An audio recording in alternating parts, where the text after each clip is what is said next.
here to the museum today. I know most of you probably have, the veterans, of course, have all been up here before, but for you teachers that are here today, we started the museum in 2004, and in 2004 we had the table and 3 uniforms. That's all that was in this room, period. And all the volunteer veterans got together under the leadership of Dal Estes and Jack Murphy, and over the years, 2 uniforms became 4, 4 became 8, 8 became 16, and as you can see, we've pretty much filled it up now. The thing that amazes me is when people come in here and we tell them the introduction, they sort of got a look of shock on their face.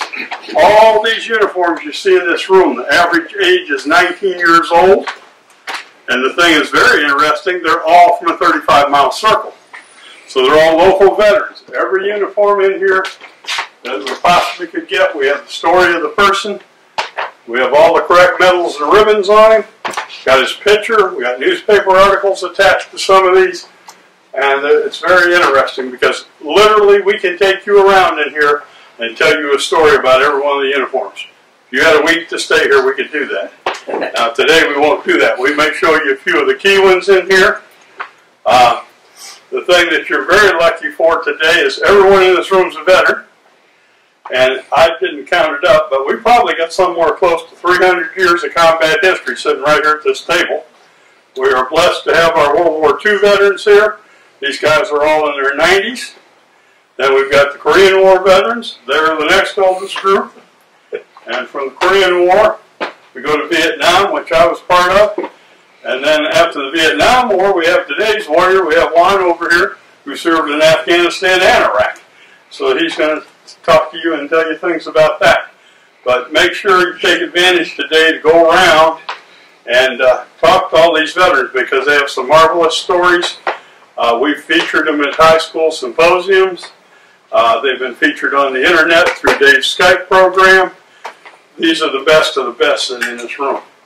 And they're amazing stories. Now I want to shut up and I'm going to let Dave tell you a little bit about the founding of the museum and his father and how it all came about. I'll be brief, although it's a long history. The history of this museum goes back to 1994 when my father returned a Nazi flag that he captured on Omaha Beach. I went with him that year for the 50th anniversary, and he was very emotional. He was overcome by the love of the people of Normandy. He was asked for autographs and photos and did TV interviews, things that he wasn't used to back home. And he wore his uniform for 12 days, although I asked him after a couple of days to change. He wouldn't do it because of all that, especially female attention, that he was getting. But he came home from there and he vowed to start a museum. He tried for 10 years, writing hundreds of letters to influential people, and they all pretty much shut him down. And at one point, they even told my dad that Pontiac didn't need a museum. This is before we had a single one. Then my mother became tourism director, and things changed. Women can get things moving. Oh, she could. Especially your mom. Yeah, she could. So my mother opened the museum downstairs, the 66 Museum. We opened a few months later. When my dad and I walked in to an empty museum, he said, "This will do, but we're never going to fill it up." He was able to work. His last year was our first year. So he saw his dream come true, even though it looked very different from the way it is now. And George and some others know that very well. They were with us from the beginning. He wanted a museum that was different because things would not all be behind glass. And he wanted information about the veteran on the uniform, a photo, and we, over the years, have supplied that. We also have audio tours that we did in collaboration with Eric and Pontiac High School. Over the years, we have also done many collaborations with Eric, and we're going to continue that next year. So it's a real honor to talk about my dad and his dream. It wouldn't be here without him, and I hope he somehow sees what we have now. I know he'd be very proud of it. Thanks for being here today.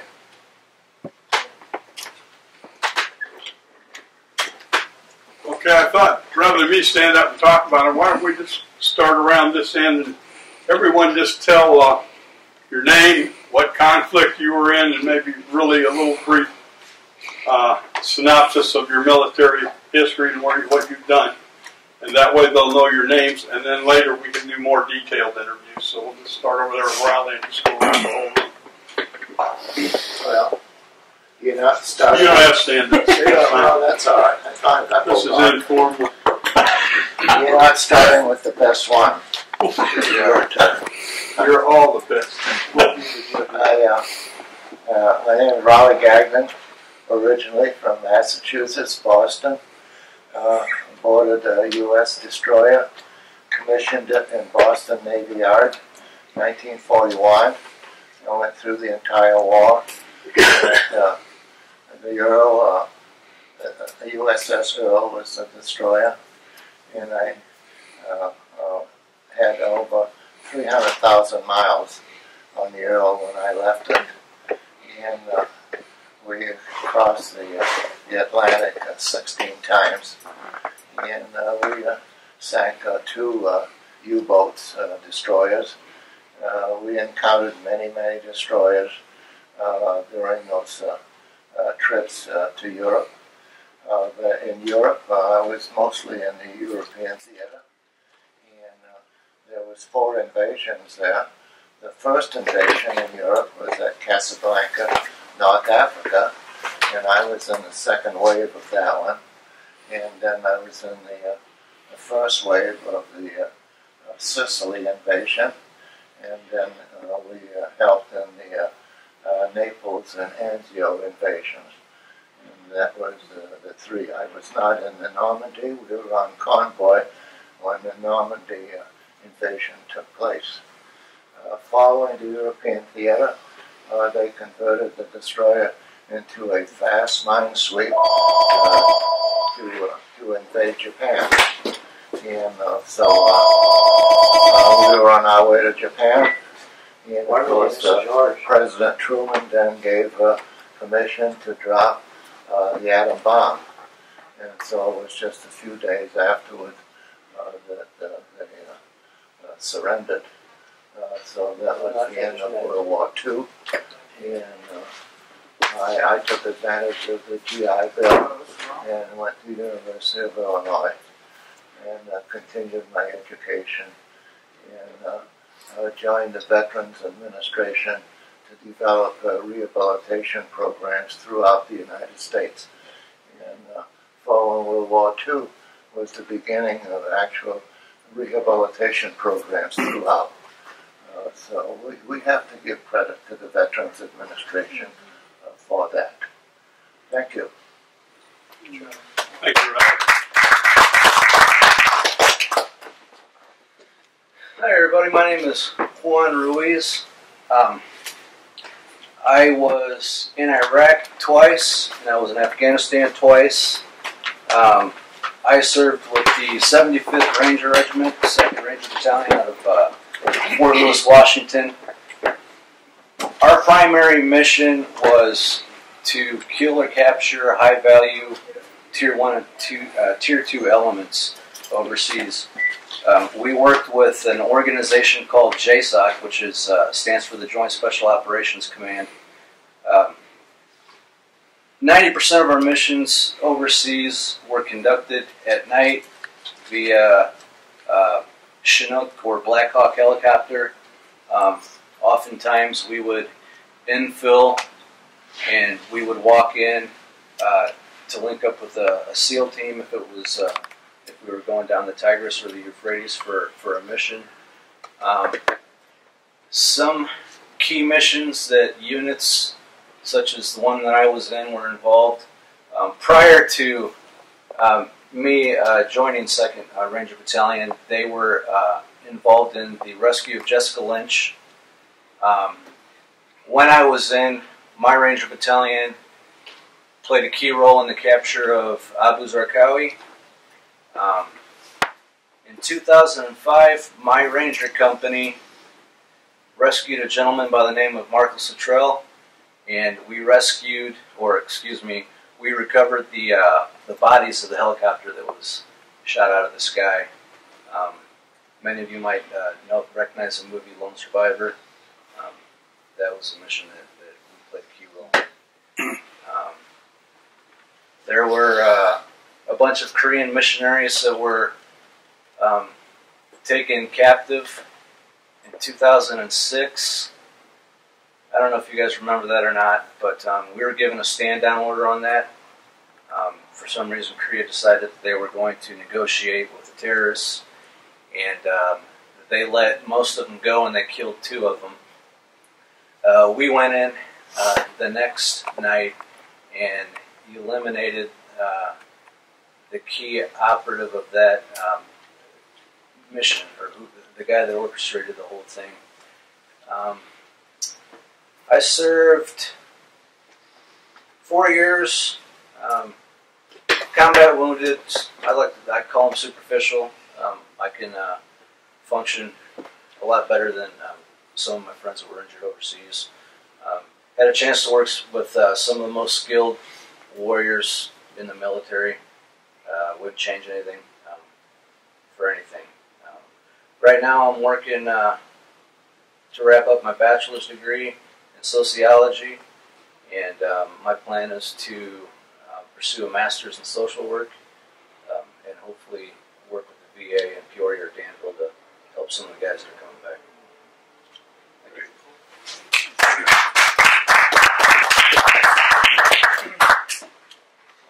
My name's Mike Kerber. I was in Vietnam. I was in the artillery. We had 3 artillery units, and we were stationed in the northern part of South Vietnam, in the A Shau Valley, where the enemy came down the Ho Chi Minh Trail. And we had 3 units of artillery. Just before I got there, one of them was overrun. This was during Hamburger Hill. And 17 guys died there, mostly infantry, because we always had a battalion or a battery or a company of infantry around us. While I was there, I was in another battery. We never got overrun. But we would just, we had 6 cannons on top of a hill is what a battery was. And like if Dave, who was out tromping in the jungle, needed fire support, he would call in and we would shoot wherever he wanted us to. I was very lucky. Right after I left, our battery B was well, not overrun, but it was just battered for several months. And 274 guys died there, mostly infantry protecting artillery. And the government covered that up until 1985. You never heard about it until then. But I was lucky to get out of there unscathed. And I went back in 2013 and went back with some Veterans for Peace who live over there and work over there. I work with organizations clearing all the artillery shells that I shot and B-52s dropped that didn't go off. And we're killing a lot of farmers and school kids that would dig them up. But also we visited orphanages and hospitals. We're dealing with young kids that had birth defects from Agent Orange. And then we also visited with several veterans groups. People that were on the other side while we were there. And that was very healing to go back and do all that. That's my story. Great.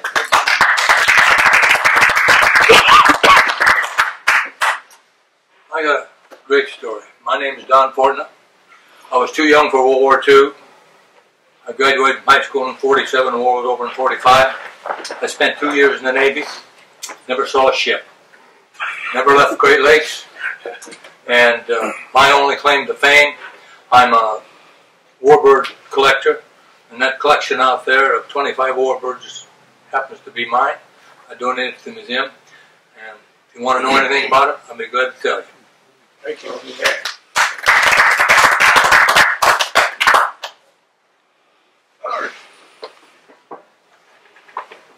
I was in my senior year at Illinois Wesleyan in 1942, and I got a letter from my draft board to come take my physical, and I hitchhiked back to Morris, where I originated from, and I'll be darned if I didn't pass it. I went to the draft board and I said, you aren't going to take me, you're going to let me finish my senior year, aren't you? And the chairman of the board said, did you pass your physical? And I said, yes, I did. He says, hell, you'll be gone in 2 weeks. I told him I didn't think I was that important to the war effort. I went out the door, it had a big glass in the front of it when I opened it, but it didn't when I closed it. It all went in the floor and I kept going. I got my letters of recommendation and went to my father's office and told him I was going to go back to school and I was going to go and enlist to try and be a Navy pilot.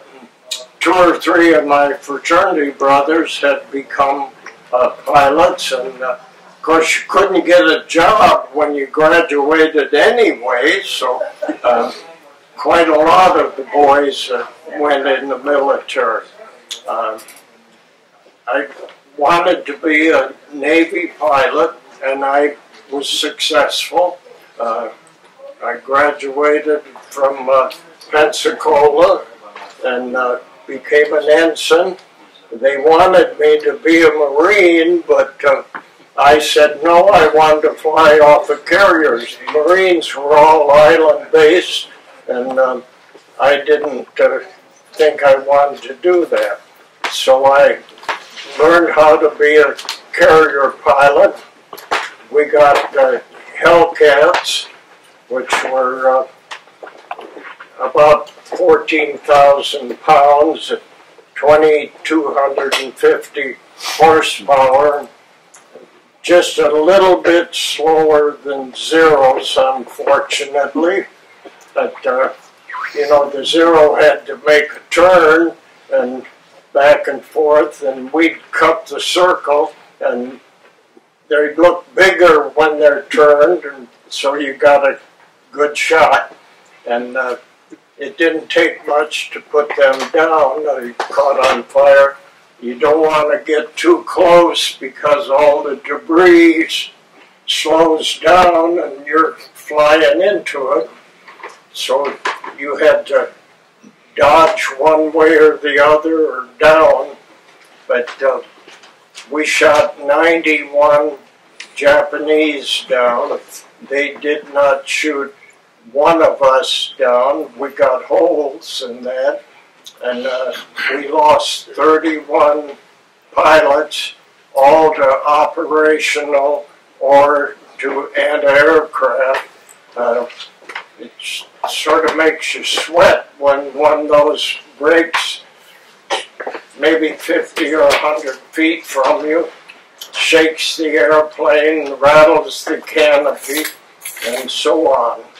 But here I am yet. Anyway, we got some of the guys with big holes. I always was lucky, had small ones, and fortunately didn't hit anything that put the airplane down. We had a few of them go in the water that ran out of fuel or blew a jug, and we always got them picked up. Submariners were out there and all you had to do was call them, and they'd come up and pick somebody up, or else a destroyer would make a trip and pick them up.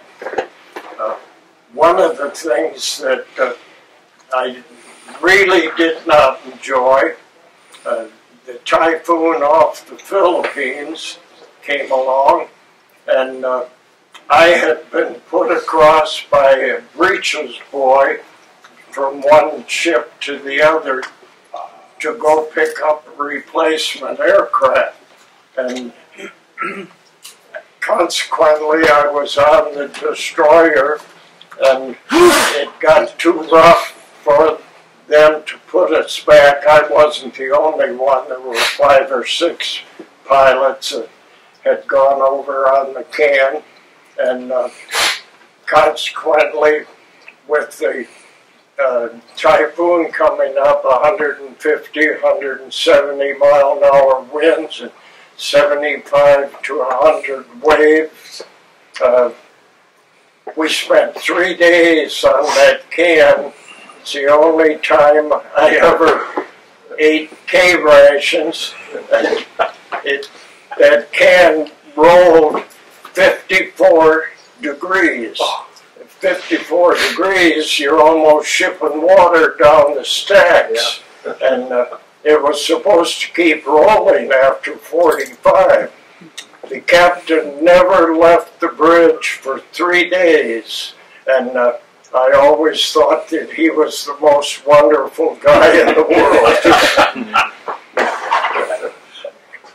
But they put us back finally to the supply carrier, and we flew off of that and brought the airplanes back to the Yorktown. We covered Iwo. There was about a 2,500-foot ceiling then, and the Japanese, of course, knew right where to lay their fire, and all they had to do was try and line up with us. Well, we're doing 250 or 300 miles an hour, so they usually were shooting behind us, fortunately. But we lost 6,000 men in one day trying to take Iwo. That was the only place we ever used napalm. We dropped napalm, which is flaming gasoline. You drop the belly tank and everything, and of course it sticks to everything too. And we burned a lot of Japanese then. But, of course, the caves you didn't know went like this, but that napalm does too, so they came running out on fire, so we sort of made it even. I spent 14 years flying in the Navy. I flew most of the airplanes he likes. They were a little bigger though than his. Yeah, pardon? They were a little bigger than his planes in there. Yeah, they were, the real ones. But I loved every one of them. Yeah, beautiful airplanes. I got to fly jets before I quit, and when somebody wants to pass me at 90, it doesn't feel like much because we could do 700 in those.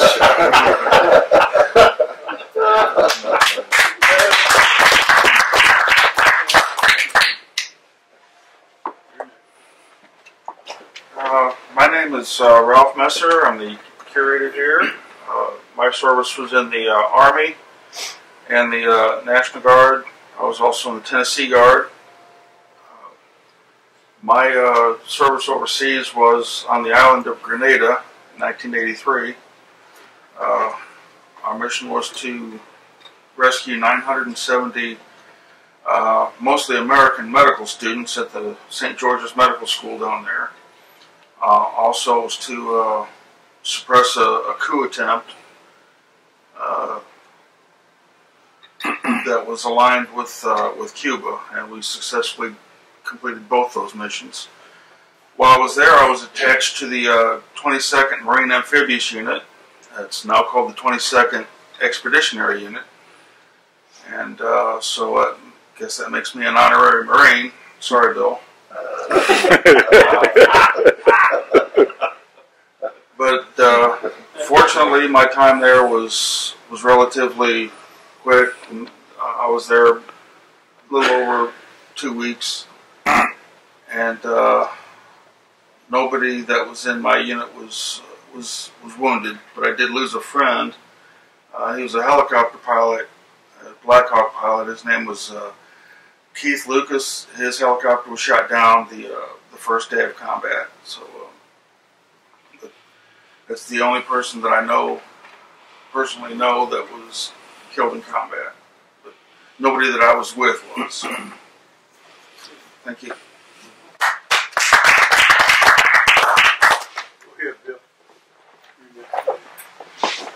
I was in Denver, Colorado, and I was just starting out into the college picture because I like to play baseball, and so they made it possible for me to go to college.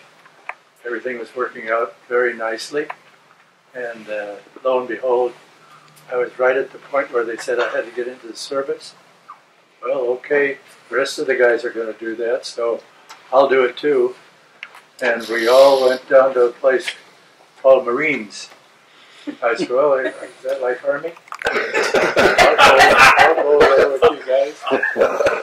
And they sent us away almost immediately and put us in different places.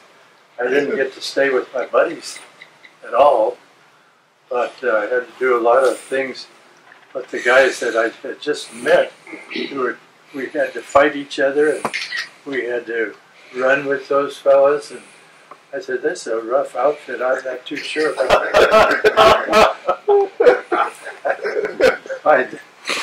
I wrote a letter to my father, and I said, this Marine deal is kind of tough. I don't really know what's going on. But he says, and I said, I don't know whether I want to do this or not. And then, yeah, I could hear him saying, I told you so. I told you so. And he used that about 2 or 3 times in the next 4 years. I told you so. So it worked out all right, although it was pretty rough. From that point, we were sent to the end of the war in Japan, which means that we were going into some of the towns, and we were definitely cleaning up some of the islands that are loaded with fighters, and we became fighters. And on one of the trips, we went in, and we knew it was going to be tough. And as I looked beyond the boats that we were jumping out of and going in to shoot, there were 3 of them that couldn't get out of the mud or the water or what, I don't know. But we're short 3 guys. So I wandered around a little bit late, and sure enough, I found those 3 guys, and they couldn't make a move. They were in mud or water or scared or whatever. And so I went down and helped them in, and then I forgot all about that. That's all fine. So we continued our job with the next couple of islands that we were trying to take. And they called me up in front of the troops that were there, which meant there were about 4 groups of guys, very small groups, because we were doing other things. And they said, Hall, come up here, the colonel wants to see you. And so he said, the guys just shut up and listen, that I was going to receive a medal. I said, what's that? He says, here it is, right here. And I said, well, you must have the wrong guy. I'm sorry, sir. And he said, no, you're the right one, son. And I got a little medal for saving 3 lives. And I said, well, I was a swimmer, first of all, and these guys were in trouble. It was no problem whatsoever. He says, this is yours, why don't you accept it and turn around and leave? Yes, sir. And all the guys wanted to see it, and they went crazy. I said, well, I didn't really do anything that I haven't done before, and the whole deal. So I had saved those fellows, and in the meantime, a lot of them knew me because of that situation, and it's still is present when I go around with people and they say, oh, you're the guy that, yeah, I didn't really do it. Well, anyway, thank you very much. And that was it. And then I spent my 4 years in the Marine Corps, and I was very happy with everything I did. We did a lot of fighting and moving about, but the islands were the things that we had to go after. For a last thrill that I had, I was on a point on a lake, one of those big lakes, Pacific, and I was to watch that, see if there was going to be anybody come in that side of the ocean. And I was in a little area where I was to watch that, and I said, sure enough, here they came, a boatload of them, and they were going to come into that area that post number 6, and I was to watch that area, and if anything's happening, let them know so that I could get some help. Well, sure enough, they're jumping out of their boats and getting into the island, and they're starting to head down my way, which means I can get in there pretty deep and they'll go by me, or I could wait and watch and see what, and all of a sudden I'm having a problem, and there was something in there that was getting on me, and well, I really couldn't tell what it was, but I didn't want to move now because it looked pretty bad. It was red and large, and it had things that he wouldn't leave me alone. And so now I've got to stay there. Well, come to find out, this is a crab. Now, I'm scared to death of this darn thing, and there's jets moving in on me, and I've got a deal on me. There's some pictures around here, and the baby's on my leg, and he won't get off. So that's what I become known as in the area that I was spending a lot more time.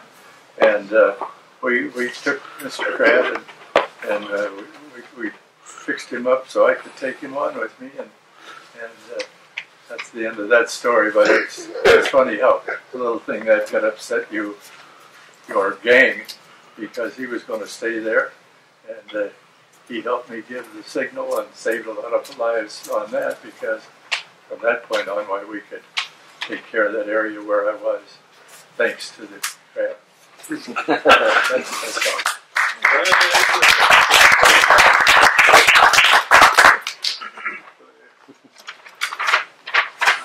You're just good. I'm John Hamilton, native of Pontiac, class of 47 PTHS. Listed in the local Guardian back in 1947. Were activated for the Korean War. Once before Benning, 6 months troop duty, and on to the 3rd Infantry Division, 15th Regiment, a unit I'm very proud of. Outpost Harry, is a hill in the center of the Chowan Valley. Army said this is critical terrain. You will hold it at all costs. We did. They hit us on the night of the 10th of June. First night there was 140 on the hill. Next morning you're still standing. Pretty intense. So like that for a week.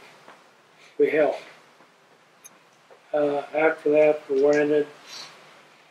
I stayed full-time Army National Guard. It was on the 19th site in our defense, Chicago area defense, kind of challenging. Then my last assignment, I was commandant on the Army National Guard, Illinois National Guard Military Academy. I was responsible for the OCS, all that. I knew the value of good leadership. I did everything I could to make sure our product was the best. is very, very important. It's a great experience. Do it over again. Thank you very much. Go ahead. My name is Tom Oakes. I enlisted in the Army 3 days after I graduated from high school, and I was sworn in at the Rock Island Arsenal and was sent to Fort Knox, Kentucky for my basic training. After I left Fort Knox, I spent about a year and a half in the States. Then I signed up to go overseas. I wanted to see some of the world, and I thought that was one of the reasons why I joined in the first place. But I was in Aberdeen Proving Ground, and there was a fellow there. His name was Joe Ordos, and he was with the Battalion Corregidor and on the Death March.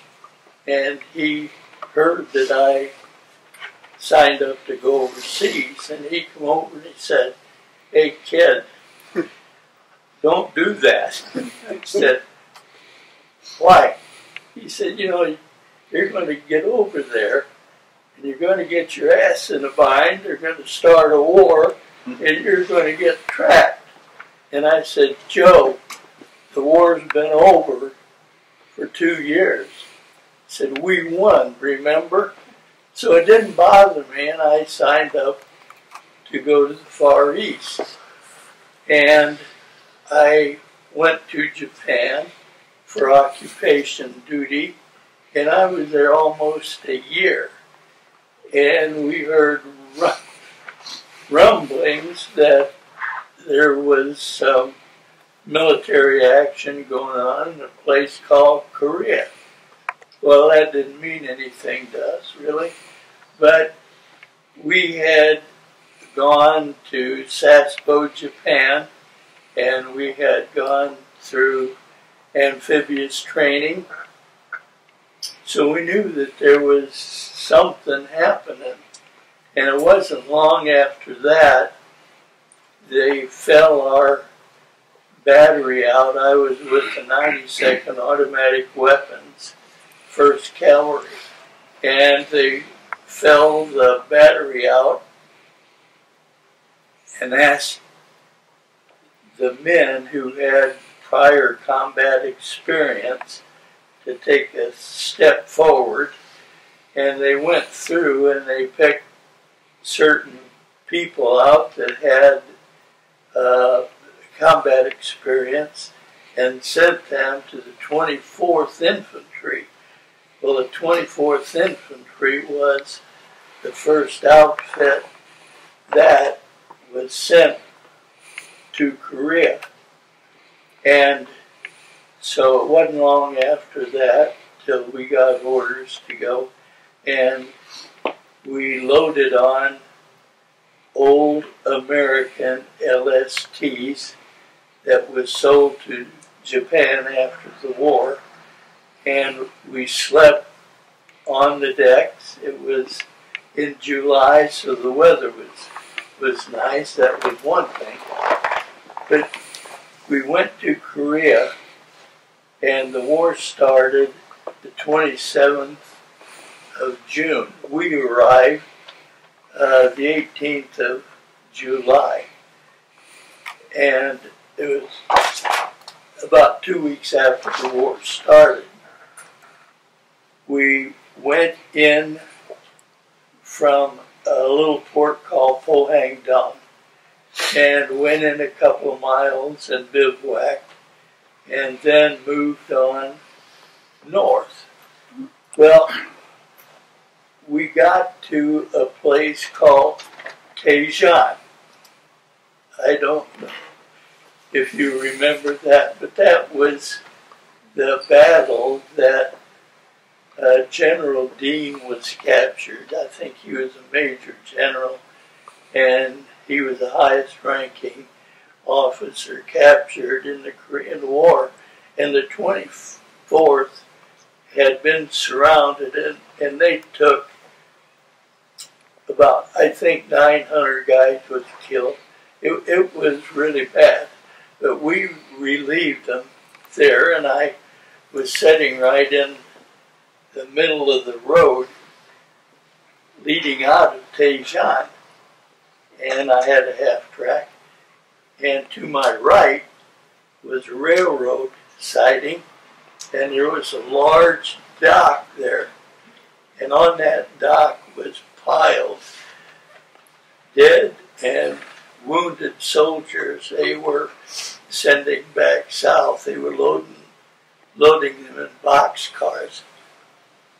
And there was a Jeep pulled right up beside the half track. I was standing in the seat, and I looked down, and one of the guys looked up and said, "Give them hell for us, buddy." And I said something insignificant, I'm sure, like, "Yeah, you can count on it."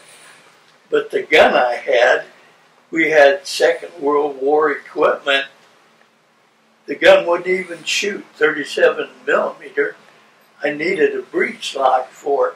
So there was an officer standing there, and I said to the lieutenant, I said, "Hey, you know, this gun I got won't even shoot. I needed a breech lock in Japan. I never got it, and I still don't have it." And he said, "Sergeant, don't worry about it. We're not going to be attacked." He said, "We're just up here to make a show of force." And I wanted to say, "Lieutenant, would you mind glancing over to my right and look at that railroad siding where they're loading all those guys? What makes you think we're going to scare these people?" So we stayed there until the 24th went through our lines, and we moved back to a little town called Yongdong and dug in. And again, I thought, why are we digging in? We already scared those guys. But we dug in. And it was the 28th of July, I think. And it wasn't long after that we got hit really, really bad. And it was mostly artillery. There was some small arms, but they knocked us out of that position. And we started south. We got to in front of Busan. And Busan was the biggest port in South Korea. And we needed to hold that port because it was the only deep water port they had. And we needed that port to bring in heavy supplies like tanks and heavy artillery. But there was only the 1st Cavalry, what was left of the 24th, the 25th, and some Republic of Korea soldiers. So we dug in, and they called it the Busan Perimeter. And we fought there. It was about 6 weeks, and we had 5,000 guys killed there, and that 5,000 was American soldiers that were killed.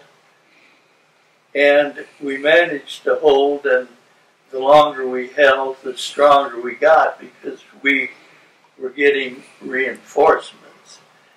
The 15th of September, we kicked off and headed north. And we destroyed the North Korean army. We fulfilled the mandate of that we were given, either push the Koreans out or destroy them. And so we were under the mandate of the United Nations. So we felt pretty good. We did that, and it was the latter part of September, and we thought, man, it won't be long. We'll be going back to Japan. And so we advanced to 38th parallel and sat there and waited for word to go back to Japan. But it never came. We got word to cross the 38th parallel and go north. And I remember the day we crossed it. It was a snowy, rainy, cold day, and had a real long climb up the side of the mountain. And we got, and it was a tough time getting up there, but when we got there, there was a big sign, and I'm paraphrasing this, I don't remember exactly what it said, but it said, "You are now crossing the 38th parallel, compliments of the 7th Cavalry Regiment. Glad you made it." So when we got across the 30th parallel, we took the Daegu-Pyongyang road and went to the North Korean capital, Pyongyang. The 7th Cavalry had liberated it with the help of the 1st Regiment of the ROK Army. And we stayed there a couple of days and headed north. And the farther we went north, the more rumblings we got that China was going to enter the war. And we couldn't understand why we were even up there. And we came to some bridges, and it was at night, and we bivouacked there. And the next morning, about 8 o'clock, I had just put some instant water to have a cup of instant coffee, and I heard a couple of shots, and I looked up, and there was a guy by side of a Jeep shooting down into a ditch, and there was the road was elevated because there was rice paddies on this side. They were frozen, and river behind us, and there were 3 bridges. And the Chinese, we didn't know it, but they had 2 regiments and a part regiment of a North Korean outfit. They came down to blow the bridges up and trap the British up in the hill. And we're sitting right by the bridges. And I looked up, and there was at least 2,000 Chinese charging right across the rice paddy. But we fought there for 9 hours. And finally we got a few tanks in, and some planes come in, and it wasn't long after that the battle was over, but that was called the Battle of the Bridges. After the battle, we regrouped and kept going north.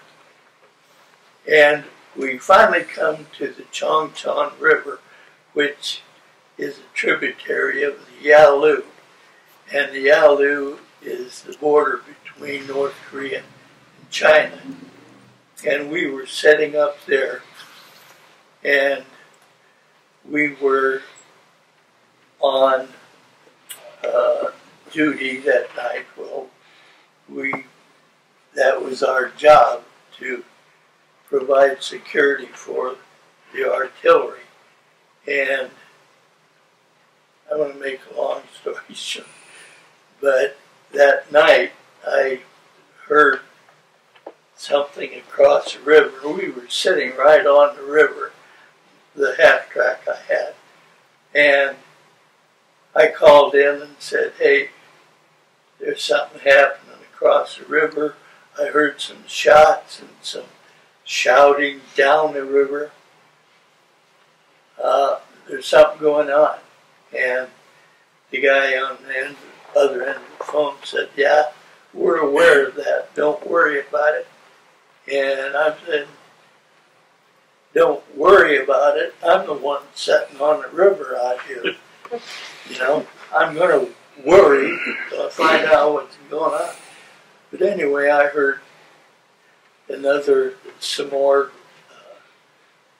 racket, and I knew there was something going to happen. So I called in, and they said, now we're checking it out.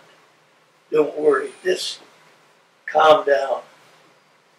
Next time I looked out, and the moon was out, and I could see blotches on the river, and I thought it was probably shadows, maybe from the moon. And I looked closer, and it was guys coming across the river. It was Chinese troops. And by that time, it was too late. And I called in and said, I got to fire. I got to start shooting. I had 4 .50 caliber machine guns, and I could have really tore that river up. And I'm sitting there with my fingers on the trigger, and I got the order. This is a direct order. Hold your fire. Well, the guys were reaching down and hitting me on the helmet, you know, hollering, shoot. And I hollered up and said, I can't. We got a direct order not to fire. And I was sitting down in a compartment, and it was hard to get out of it. And there was a bar across the top that was there to help you get out. And as soon as I said that, everybody on the half track just bailed and took off for our lines. Well, that's exactly what they should have done. But I pull myself up, and I get just about a foot off of the seat, and I'm there, and the Chinese are right there in front of the half track. They're coming out of the river and running around me. So I knew that the only thing I could do was just stay there and hope they didn't see me. So I let go of the bar and slid down. And I stayed there, and I watched these guys run by. I could have spit on them. They were that close. And I finally waited until I thought there was an opening, and I pulled myself out and laid on the half track on the deck, and my rifle was still there, so I picked it up and I rolled off the side, and when I hit the ground I started running. And I wasn't alone. Right in front of me was a Chinese soldier, and he had a big pack on his back. I could make him out. It was dark. I could see silhouettes mostly, and to my right was another Chinese running, or to my left. And so all I did was try to make it back to the line. And there was a lot of shadows on the other side of the guy on my left. And they were more intent to get to the battery, because the battery had opened up then, and I was running right straight into my battery that was trying to kill everything out in front of them. And so I thought, man, this is not good. And so I knew where we were set up, and I angled off to the right and climbed a little hill there. And there were some other guys up there that were taking refuge on the hill. So we stayed there the rest of the night, and it was a bad night. worst night I've ever spent. I was lucky to get off. But after that was the Battle of the Chong Chong River. After that, we left and we made the longest retreat the Army has ever made. We went from the Chong Chong River back down below, just about where we started from. I stayed in Korea then. They had the spring offensive. I was there for the spring offensive and got to Seoul about May, and that's where I was rotated home. I was in the second boatload out of Korea. I got home, and they had gave you a bonus for $50 for every month you were on the line, and the most you could get was $500. But I got $500, and I was so fortunate to get out of there.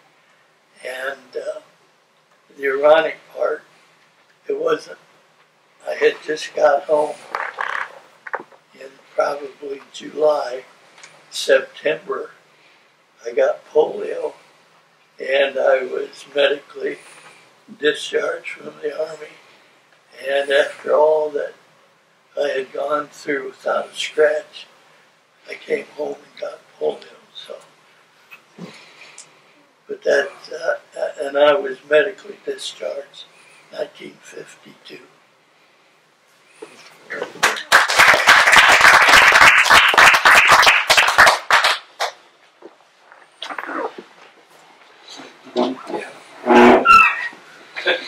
I'm Dwayne Carrington. I'm 74 years old, kind of old for a Vietnam veteran, but I was a Vietnam veteran. My wife and I was living in Canada. I was working for an American company up there. I had my green card then when I received one of those letters, and who else starts out a letter by saying greetings? So I knew who it was from. And so I quit my job and moved back to the States. I went into the Army. And I took my basic at Fort Campbell, Kentucky, and then for my jungle warfare training, I went to Fort Polk, Louisiana, North Fort. They called it Little Vietnam. Took my training there, and from there I went straight to Nam. I had 3 MOSs. 11B-10 is infantry, 11C-10 was 81 millimeter 4 deuce mortars and 50 caliber machine guns, and 95B-30 was combat MPs. And they put me in the MPs over there. I said, I don't know anything about MPs. He said, you're going to. I was there a while, and the fellow that was in charge of traffic investigation for the 9th Division came back. His time was up. He come back to state, so they put me in charge of traffic. I said, I don't know anything about traffic. He said, you're going to.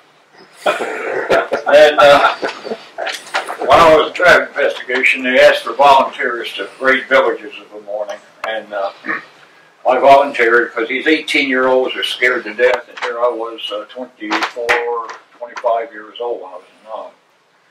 And I was in with all those 18-year-olds. So there was 10 of us, and of a morning, just as the sun's coming up, we would go through the front gate of a village, and the infantry sat down around the village in Hueys and stop anybody from coming out.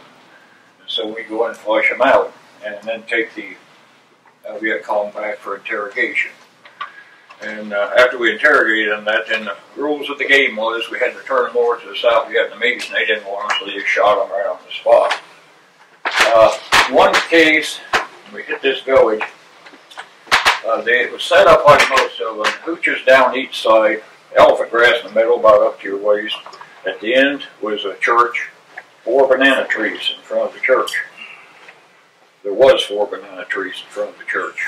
And about 50 meters down, 2 Viet Cong ran out of a hooch. Well, we knew they were Viet Cong, but they weren't carrying weapons, so that makes them a civilian. You can't kill civilians. We had a lot of games we had to play. That's why it went on 16 years. So there was 10 of us with M16s on automatic, that's 200 rounds, and we opened up, but we made sure we didn't hit them. We scared the hell out of them. When the smoke cleared, the 4 banana trees was laying on the ground. Well, we all split up and we started searching the village, and the infantry captured those boys. We started through the village, and the first hooch I went into had, it looked like a table over in the corner, like a white sheet hanging down part of the floor. They don't need all the tables. So I went over there and I lifted up the sheet, and there was 6 55-gallons of fuel, JP4 fuel underneath it. So I said, there's got to be more in here. So we searched the whole village, couldn't find anything. And I asked the colonel, we generally leave the churches alone, and I asked the colonel if I could go down the basement of the church. He said, go ahead. And I went down, I didn't walk across the floor, I walked across the top of 55-gallon drums of JP4, over 2,000 gallons they had in there. And the village chief said they were using them to make booby traps to kill American soldiers. I did quite a bit of that while I was over there. I had a Chuhoy that ran with me, and we would go into villages and bring out BC and take them back. And that's when I was still at base camp. And this Chuhoy train, we'd always tell them, they say, Sergeant Crane can drive 60 miles an hour. If you jump out, that'll kill you. If they don't kill you, we're going to turn around and run over you. And if they don't kill you, I'm going to shoot you. So we never did have one jump out. And I did that for quite a while, and I told the colonel one day, I said, I can't make out heads or tails of these reports they're sending me on traffic investigation. I need to go down to the Delta and do some training down there. He said, well, get out of here. And I said, I don't have a vehicle. He says, take mine. He knew he wanted to get rid of me and he gave me his vehicle. He never saw it again.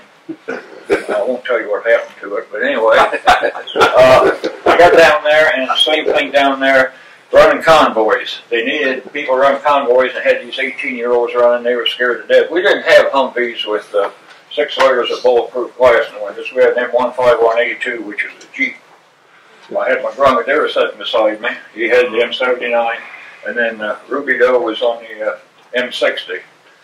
And while I was down there, we run convoys just about every day, 2 trips a day to the Delta, from the Delta up to Saigon and back. I need to run gas tankers, which wasn't any fun either, or troops. Deuce and a half put 20 troops in the back and hauling them. And so I'd always tell the lead vehicle, when I start pulling away from you, you open up these trucks and run as hard as you can go. We're coming to a village. We'd have to go through the villages as fast as we could go because these kids 8, 10 years old, 12 years old, standing alongside throwing hand grenades in the back of the trucks killing GIs. Of course, we were baby killers. That's all right. Call me what you want to call me. And we did quite a bit of that. And I was at a small outpost, and we built up a berm around it, piled up dirt about 10 foot high with bulldozers, and then every 50 meters we built a bunker in. Each bunker had just 3 little slots in it. 2 at 45-degree angle, which we had the M60s. In the middle we had the 50 caliber. And one night I was on berm duty. My job was to go around and check all the bunkers, make sure there's 3 soldiers in it, ready for nighttime. I was about 15 foot from this one. The snake started crawling out. And he crawled out, and he crawled out, and he crawled out. He's about 10, 12 foot long. And I got out of there, I went inside, and it's dark for us in there, you can't see a thing. I said, how long have you fellas been in here? He said, about an hour. Well, I didn't tell them. They wouldn't believe me anyway. So, the biggest thing, though, we ever captured, we were in the jungle while I was down there, and we brought this snake out we found. The commander wanted to send it back to Kansas City at the zoo. And so we fed our chickens for about 2 weeks, fattened him up, sent him back. And we built a box, put him in, and took a leopard notice to get him in his box. He's 17 foot long. And he's about that big around. Boy, he was one tough bird. We got him back to the States, and he said he was in good shape. He got back, he was just hungry. I was running a convoy of tanks one day, and it was kind of a path more than a road, and I was trying to get up to the front. Here I am, an old Jeep, and these guys are in tanks, and I'm taking them somewhere. And we got up near the front, and this one tank was sitting out in the path. I couldn't get by him, so he moved over to the right, and I saw him hit this tree. Well, by the time I got up to him, they were just bailing out his tank. They always run the hatches open and everything because it's so hot, 120, 130 degrees. And they were bailing out. And I got up there and said, what's the trouble? They said, you see us hit that tree? I said, yeah. I said, there's a boat instructor in that tree, but now he's laying in the tank. I guess he owned the tank because I wasn't going in after him. I didn't. We had quite a few incidents with snakes over there. The king cobra was a bad one. Kids were just as bad. You had to watch them. They'd kill you as soon as they look at you. Take a hand grenade, they'd steal off the GI and put rubber bands around it, pull the pin, drop it down the gas tank. About 2 days later, the gasoline eat up the rubber bands. But anyway, I basically is what I did, and I got ready to come back home, and Captain says, Captain Lansky, where am I going? I said, Fort Dixon, New Jersey. I said, what am I going to be doing? He said, you're going to be training new recruits on mortars. I said, what do I do to get out of there? I said, these kids don't want to go in the military. I said, I don't want to do it. Not after being over here, I don't want to play these silly games. So he said, well, you got 6 months to go. You can stand for 3 months. You get a 3-month early out. So I signed on the dotted line and did not impress the wife at all. I went in on September, a little bit about the 29th. I was born December 29th. I graduated high school on May the 29th. I married Diana on October 29th, went to the military on September 29th, and retired in Bristol and Firestone July 29th. I don't know what it is about 29, but anyway, I didn't come back home when I was supposed to. I stayed over there 3 more months, and that way I got an early out and came back then 3 months earlier, later than I should have, but 3 months I didn't have to serve in the military. That's basically it.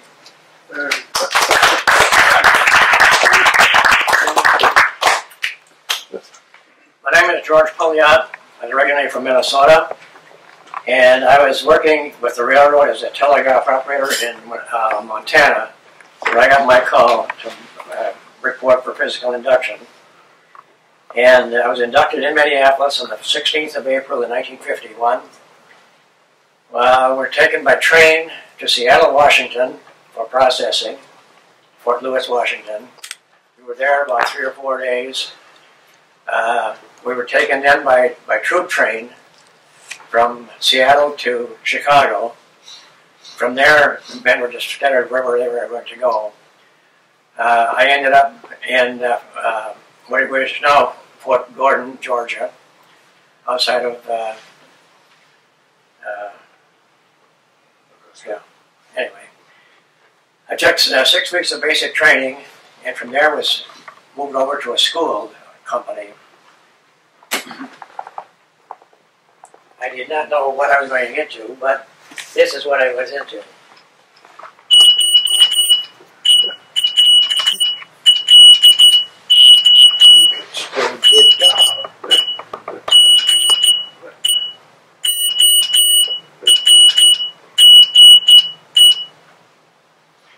What I just said here, I'm sure everybody knew what I'm saying. What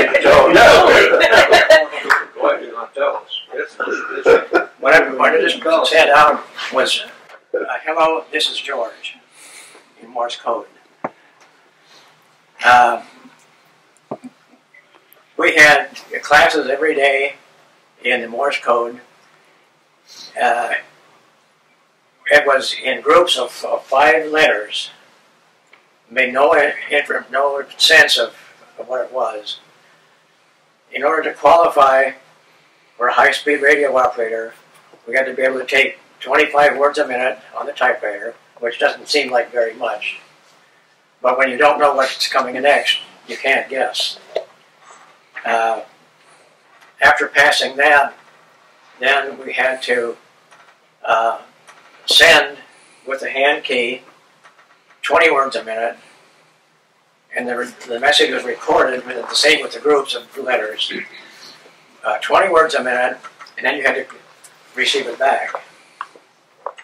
It's like hearing yourself for the first time on a tape recorder. It's a lot different than what it is actually. From there, I spent until about April of '51 until about December, early December, when graduated from the school. Had a 10-day leave, headed out to Seattle, the state of Washington, again, Seattle, Washington. Fort Lawton was another station for shipping out overseas. I went by ship from Seattle. The M.M. Patrick, in comparison to what others have said about the ships, it was fairly small. About the time just before we left, there had been a news report of a freighter that had cracked up off the coast of Washington.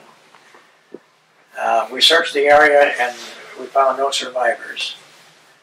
We stopped at ADAC up in the Aleutians for dropping off dependents and some supplies, and from there headed over to Japan. Even then, not knowing where I was going to end up. Again, we went to Camp Drake in Japan for processing, and from there ended up at the Japan Signal Service Battalion, 8060th Army Unit in Yokohama, Japan. That's where I spent my time. We were in a communications company. We had, I believe there were 3 other stations on the whole island of Japan that we communicated with. At the time I was there, there wasn't much else going on. It was just a matter of contacting the other stations to see if they had any traffic. At one time, they were giving us a, okay, they want us to go out and seize the sites. And so we were told we could check out a Jeep or a sedan to go out sightseeing, as long as the sergeant signed it out. So went over and took the exam, much like the driver's license, had the written test. It was all Greek to me because it had so many other things in there than a normal license exam. And it eventually passed out, and then they said, okay, anybody wants to take the driver's test over at the motor pool. I think there were 5 or 6 of us. The sergeant marches us out. I had a 2.5-ton truck. I'd never set foot in one. I said, Sarge, I don't want to drive this. Get in there. So, anyway, each man took his turn to drive. I was the last one. And things I had heard about driving a truck was double clutching. So anyway, I got this truck rolling. Started out by giving it the gas in the first gear, trying to double clutch, but I didn't have it fully out of gear and left the clutch back out, just jerked to beat heck. And finally got it moving, and then we're going to be going down a hill, so I thought, well, I better downshift. Now when you couldn't downshift, how are you going to downshift? Anyway, I couldn't get into any gear, and the sergeant was hanging on the handbrake. He said, for Christ's sake, get it into some gear. I got me in my 4th or 5th gear, no braking power whatsoever.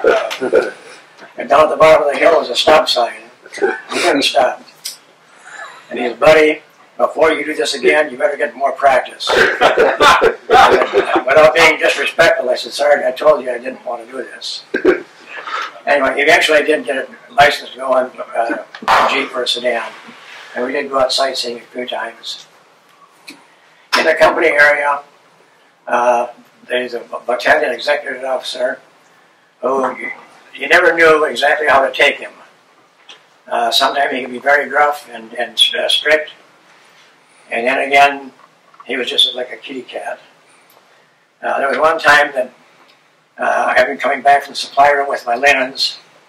I had him in my right arm, and I saw him coming, so I shifted him over my left hand, just about ready to throw him a salute, and he saluted first. And I saluted him back.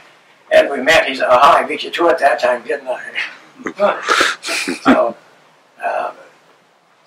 from there, About the time I was due to come home, went back to Camp Drake in Japan, near Tokyo, and the processing there, as far as I was concerned and everybody else, we were just waiting to be assigned to a ship to come back home. I came down with pneumonia and a blood infection. Ended up in the hospital for a month.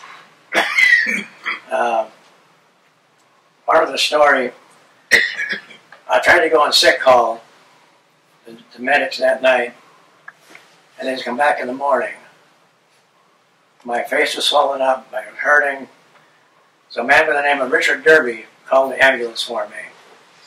Took me into the hospital, the local dispensary. Ended up in the Tokyo Army Hospital. I did not see a doctor. They checked me in, among others. We were assigned to a Japanese man was assigned to us to take us to our ward. At lunchtime, he said, well, it's time for lunch. I'll come back in an hour.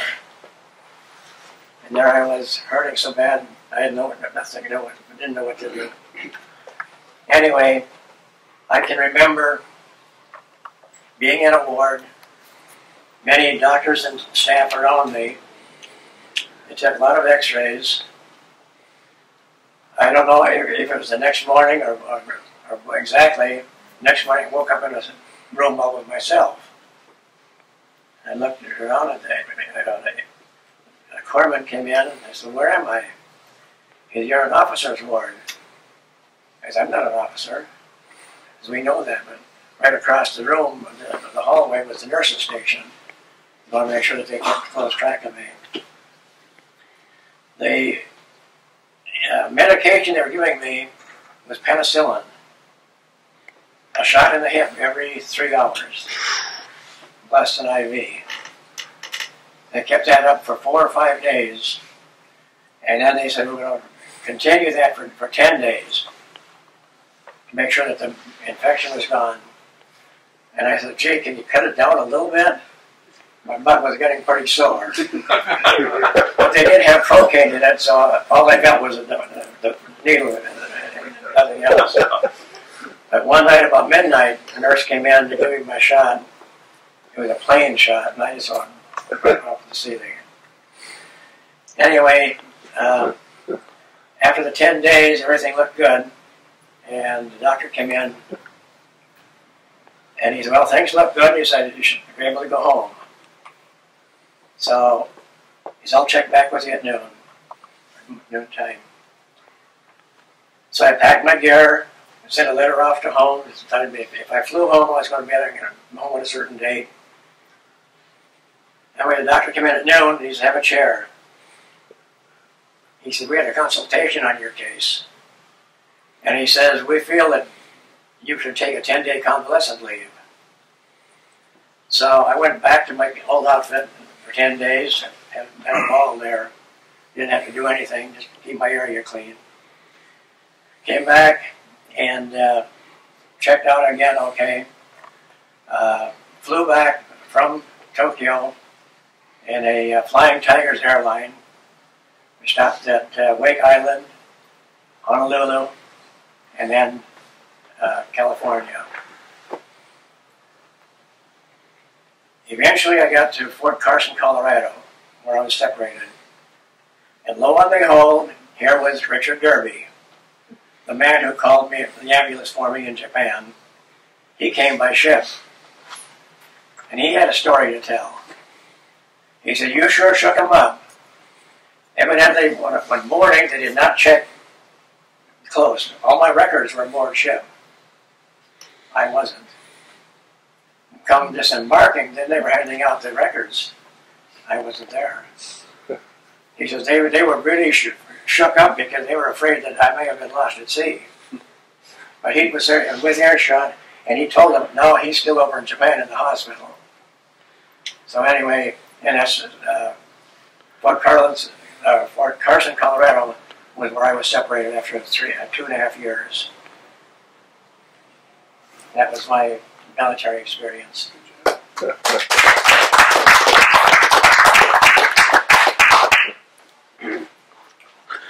My name's Ed Long, and I spent my career in the United States Navy. I started in 1965 and served in 1987. And when I first went in, I didn't have that plan, but I was, I'll say lucky, this is funny, but I went to boot camp, completed boot camp. They sent me off to some A schools. I completed A school, and then I finally got assigned to my first aircraft carrier. Now, that sounds funny, but once I got aboard a carrier, I really enjoyed it. It was a real experience. It was entirely new. It's an experience you have to go through. And I'm not going to take time to tell you the whole story, but basically you're climbing aboard a ship that is absolutely huge. Got a crew of about 6,000 men on the first ones I was on. The new ones were 6,500. It's like walking into a city and you feel totally lost. And you have to learn where to go to sleep, where to go to find where you work, where to go to find the chow hall, where to find the barber shop, where to find the post office. It's just crazy. And after about 2 months, you finally learn, okay, I can navigate around here. But I can tell you right now, I was in 22 years, and I was on 5 different carriers, but I'll guarantee you I never went to every room in every carrier. No way. They're just so spread out. There's so many different departments, so many different things happening that you just don't get that experience. Now, my experience in the Navy was dealing with aviation. I was always in jet fighter squadrons, and I was a maintenance person. And I performed maintenance on the aircraft, and later in my career, I was actually in charge of the entire maintenance department. And it's the Navy, you do 3 years at sea, 3 years at shore. 3 years at sea, 3 years at shore. You go back and forth. Well, all my shore time, I was an instructor. I always taught what I did. And I worked my way up all the way to Master Training Specialist, and I was in charge of a whole school at the end. And that's what I did. So I was an instructor, and then when I was at sea, I was working on jet fighters. And I had many, many experiences through my career. The Vietnam experience was at the beginning. Of course, that's right when I first went in. And we conducted all the air ops out of the Tonkin Gulf. And I think the most memorable thing of it was every day we'd stand up there on the flight deck watching for the planes to come back, and we'd be counting them. Now, they always flew in formations of 4 airplanes in groups, and if they came back in a 3-man formation, you knew somebody got shot down, and we were losing about 4 or 5 pilots a day. So we had replacement pilots coming on board, new airplanes. It was quite an experience. When I started out, when I was just in the beginning, of course, I was trained to do more of the physical tasks. So I loaded an awful lot of missiles and bombs on fighter aircraft. That was an extra job on top of my normal maintenance on the airplane, but I was in the ordnance augmentation team, so I learned to load all the different weapons onto the aircraft. We did this, and we got through the Vietnam War, and I was on the USS America. When I finished that tour, I came back to the Mediterranean on the USS Independence, and we did several NATO exercises out there during my time there, which was very interesting. Then I went to the Saratoga after that, and after Saratoga I went to the Kennedy, and after the Kennedy I went to the Eisenhower. So I've been on all the carriers, and my primary thing here at the museum, other than being the president of it, I do a lot of lecturing to people on carrier operations and life aboard an aircraft carrier. So that's what I did, and certainly glad you all could come today.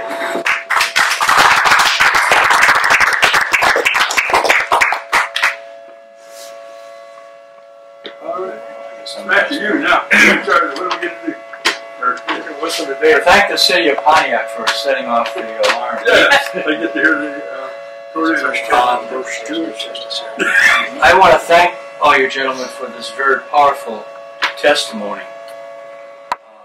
This is a great event this morning for all of us to hear this. I grew up in Chicago, and in the late 60s, there were a lot of anti-war demonstrations going on. I was on campus and graduated, got my first job out of the University of Illinois in Chicago in a high school in the suburbs, and I was drafted. And when I got my draft notice, my dad said, "What are you going to do? Go in the Army, go to jail for 2 years, or run away to Canada or Sweden?" I said, well, I reject those last two. I knew my dad waited to be drafted in World War II.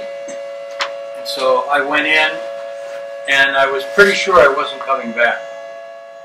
At O'Hare Field, my father gave me a Bible, a little Bible, that he carried landing D-Day on Omaha Beach throughout the war, Battle of the Bulge, ending in Czechoslovakia. And he said, bring this home and keep your head down. And I said, okay, Dad. But I really didn't think I was going to make it. I was a teacher 1 year and crawling around the jungle as a combat infantryman the next year. I served with the 25th Infantry Division outside of Saigon for 3 months.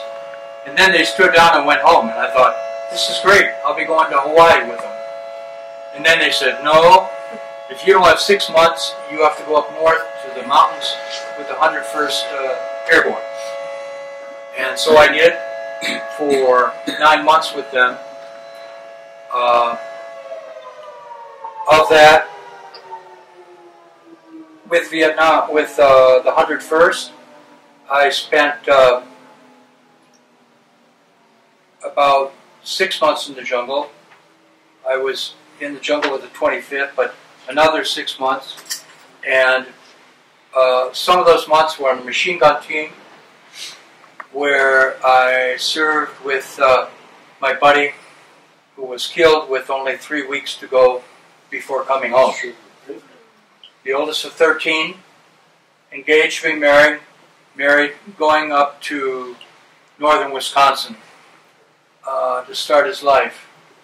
We talked a lot. I talk about it at the museum. We have a scholarship for him now between our squad and his family, which I'm going to meet this weekend up in Madison, Wisconsin. But we would go out into the jungle for 3 weeks at a time, approximately, on search and destroy missions. We never really knew where we were going a lot of times when we boarded the helicopters, nor the scope of the mission. We just went wherever they told us to. It was very thick jungle, triple canopy jungle.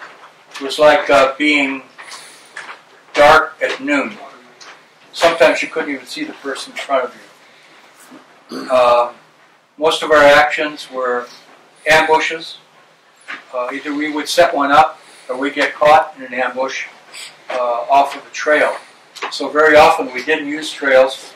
We cut our way through bamboo and incredibly thick vines and so forth with machetes. It's the most difficult period, physically, emotionally, psychologically, that I've ever gone through. We lost a few guys along the way, and I think that's what any combat vet who comes back always has that feeling, why me? Why did I come back and not my buddies come back with me? Not all of them. So that's something you deal with. I was lucky when I got home. After about 6 months of no jobs, I was hired in a great district in St. Louis County, Missouri, with a great foreign language program, and I taught there for 34 years. I was a teacher, and that's all I wanted to do when I got home, to be a teacher once again. I took early retirement to come up here to help my dad start the museum, and the incredible guys who work here, everybody. I still have to try to work through things because I went through some really tough times. When I came home, I didn't talk about it for 12 years to my fellow teachers or to students. And then when the wall went up and the statue, 3-soldier statue went up, I traveled to Washington.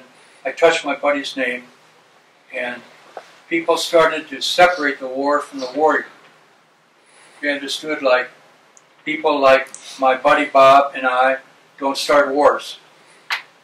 So, being a little political, I'd say, keep our leaders' feet to the fire when it comes to committing American men and women, and be sure that's the absolute last resort.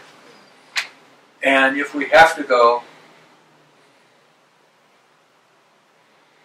with full force and get it over and come home quickly. There is one quote that I like from the film Platoon that says, at the end of the film, on a voiceover, as Charlie Sheen, of all people, is playing the veteran rising above the jungle floor, seeing Americans and Vietnamese on the jungle floor. He's going home. Says, those of us who made it back have an obligation to build again, to teach to others what we know, and to search for goodness and meaning in this life. So this is a very powerful thing that I witnessed in a darkened theater with my dad, a World War II vet. And he understood that too. And I try to keep that in mind. Thank you.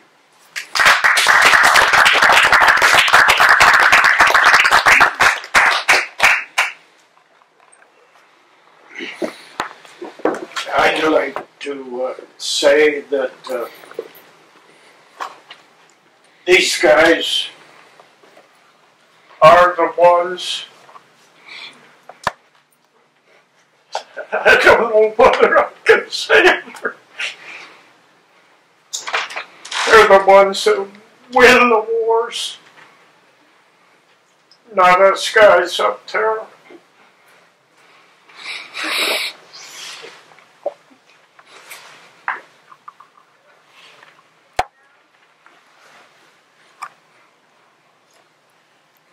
We need you guys, Art. We need you too. You know, all the artillery and all the rest of the combat arms.